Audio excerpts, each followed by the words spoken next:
Hello, today I'm going to be doing a tutorial on how to make ceramics. Earlier we learned a little bit about East Asian ceramics, specifically porcelain, but I'm actually just going to be using clay. Porcelain is really fragile and hard to work with on the potter's wheel, so I'm just going to be using clay today.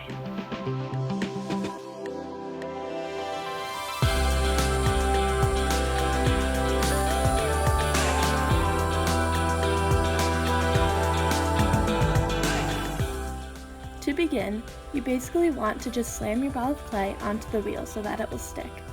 Then use water. Don't mind my mess up here, I accidentally tore my clay right off the wheel. But you're going to soften the clay by forming a mountain shape and then pushing it back down.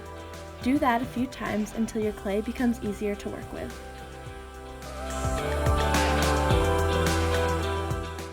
I will then use a tool called a wooden rib to help straighten and smooth out the edge of my clay. This is just a closer up image of what the wooden rib looks like.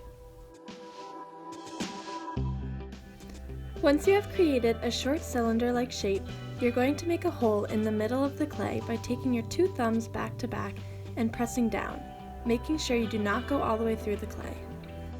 This is now where you can begin the pulling process to create height in the walls of your bowl.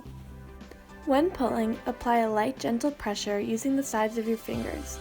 Begin slowly lifting both hands in tandem, keeping one slightly higher than the other. When reaching the upper part of your bowl, reduce the pressure to keep the wall's thickness even. Here, I am just using my hands to smooth out the edges and create that bowl shape. Once you are happy with your shape and size, you can begin trimming the bottom of your bowl with what is called a modeling tool. This is just to get excess clay off and create the base shape of your bowl.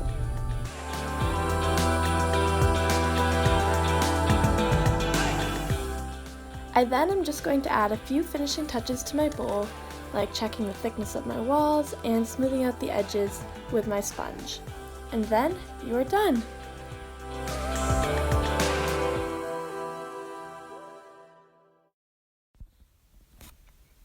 Tip number 1. It is vital for your hands and the clay to be wet at all times. That is what the bucket of water is for. If your hands are dry, then they can stick to the clay, causing it to rip or tear. Tip number 2. Before you begin shaping, you must make sure your clay is centered on the wheel, otherwise your whole product can become uneven. Number 3. The speed of your wheel while throwing is much slower than you would imagine. You control it through a little pedal by your foot, very similar to a car. But as a beginner, people tend to increase the speed. However, slower is better because you can have more control. Number 4. Throughout the whole process, you can see me using my small sponge to clean up excess water on the wheel. Don't forget to sponge up this extra liquid, otherwise it will spray off on you everywhere and make a huge mess.